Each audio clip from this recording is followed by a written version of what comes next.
আসসালামু আলাইকুম। আমি বলতেছি পবিত্র মক্কা শরীফ থেকে। আমার জীবনে আকিবার আফসোসের কোনো কিছুই নাই। আল্লাহর রহমতে আল্লাহর কাবা দেখার অনেকবার সুযোগ হয়েছে।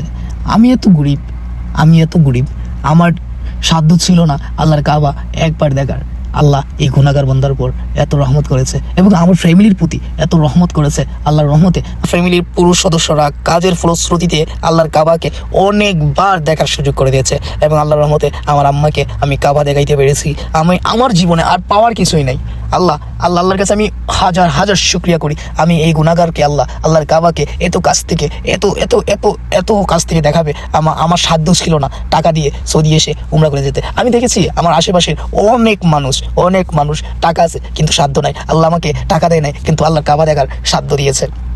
আমার মা যখন কাবা করে ধরে দোয়া করতেছিল তার ছেলে সন্তানের জন্য, এবং আল্লাহ বলেছে যে মা যদি সন্তানের জন্য দোয়া করে আল্লাহ তার দোয়া সবার আগে কবুল করে। আমার মা কাবা ধরে আমার জন্য দোয়া করতেছিল, সেই ফলশ্রুতিতে আমি মার কাছ থেকে মার দুধের দাবিটা ছুটে নিতে পেরেছি।